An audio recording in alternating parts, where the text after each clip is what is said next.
नमस्ते दोस्तों, मैं हूं राम प्रसाद। यदि आपने अभी तक हमारे चैनल को सब्सक्राइब नहीं किया तो सब्सक्राइब कर लें, बगल में बेल आइकन की घंटी उसे ही प्रेस कर लें ताकि लेटेस्ट वीडियो के नोटिफिकेशन आपको हमेशा ही मिलते रहें।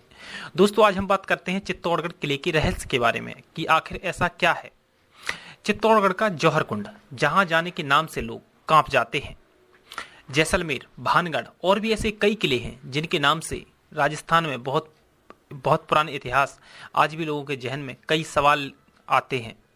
यहाँ छोटे बड़े सभी किले हैं, इनमें से अमूमन सभी के पीछे एक बड़ा इतिहास है। इसी कड़ी में आगे आज आपको बताने जा रहे हैं राजस्थान के एक ऐसे किले के बारे में जिसके इतिहास को जानने के बाद लोग सदियों तक इसे भुला नहीं पाएंगे।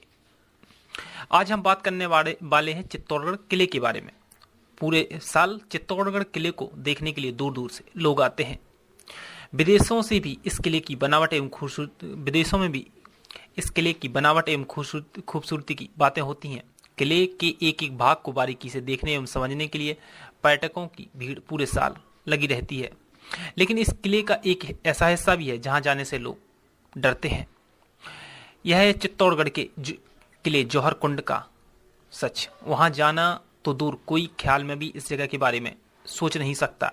यदि कुछ लोगों ने यहाँ जाने की कोशिश की तो वे आखिर तक कुंड तक पहुंचने में सफल नहीं हो पाए।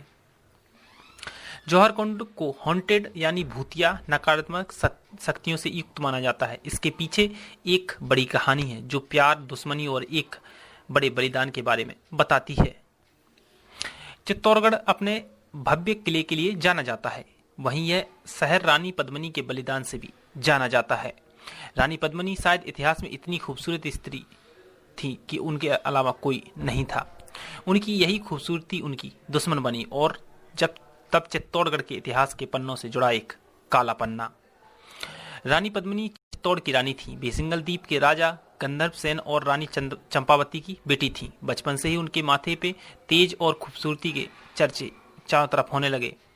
बड़े होते ही उनका विवाह का समय आया तो अपनी सुंदर सुशील पुत्री के लिए राजा ने स्वयंवर का प्रबंध किया, जिसके बाद पद्मिनी का विवाह राजा रतन सिंह के साथ हो गया।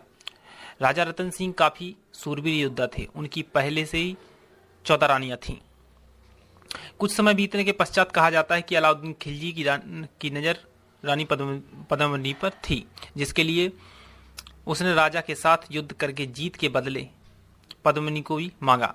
फिर क्या था, राजा रतन सिंह युद्ध में शहीद हो गए।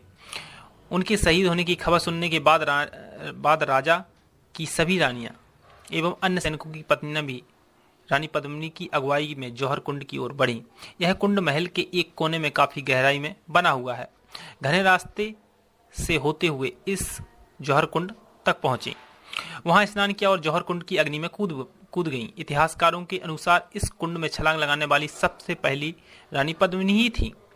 उनके बाद एक एक करके सभी रानियां एवं सैनिकों की पत्नियां ने जौहर कुंड में खुद को झोंक दिया।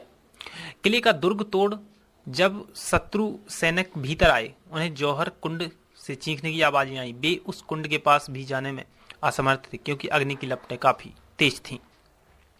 राजस्थान में जौहर प्रथा काफी प्रचलित है। यह ठीक सती प्रथा की ही तरह है, लेकिन इसका प्रयोग तब किया जाता था जब कोई राजा अपने शत्रु से युद्ध में शहीद हो जाए और अपनी आन बान शान एवं सम्मान को बचाने के लिए शत्रुओं के हाथ लगने की बजाय महल की स्त्रियां कुंड की अग्नि में खुद को न्यौछावर कर दिया करती थीं।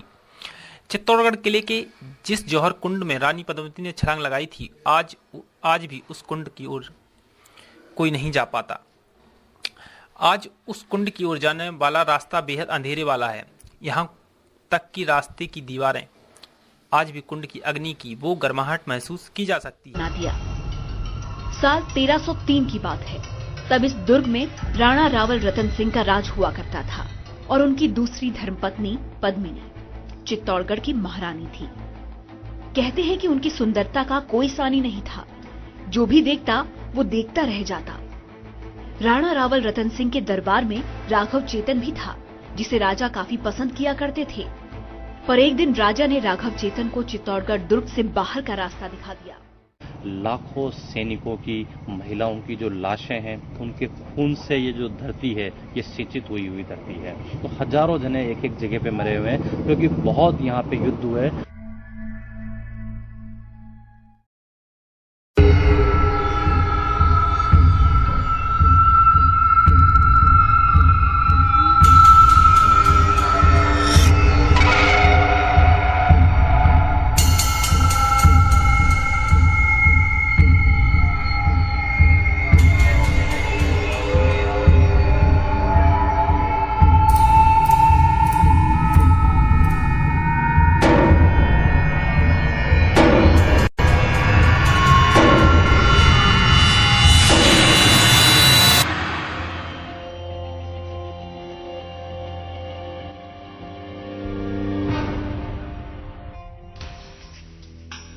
पति के चले जाने के बाद महिलाएं सती हो जाती थी और जौहर पति के रहते हुए ही महिलाएं कर लेती थी, जैसा कि रानी पद्मिनी ने किया था।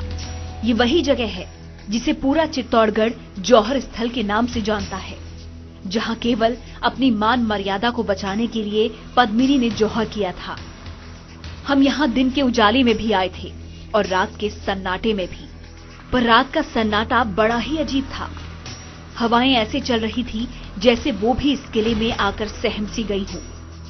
एक अजीब सी शांति थी यहाँ, झिंगुरों की आवाज साफ आ रही थी।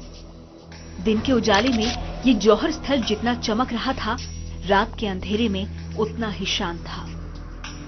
शौर्यता और वीरता की पहचान माना जाने वाला स्थान न जाने कितनी कहानियों को खुद में समेटे हुए था, पर जो भी हमें सुन रहे थे वो विज्ञान की कसौटी पर भले ही खरे ना हो, लेकिन यहाँ के लोगों की अटूट मान्यताओं के आगे विज्ञान जैसे असहाय नजर आ रहा था।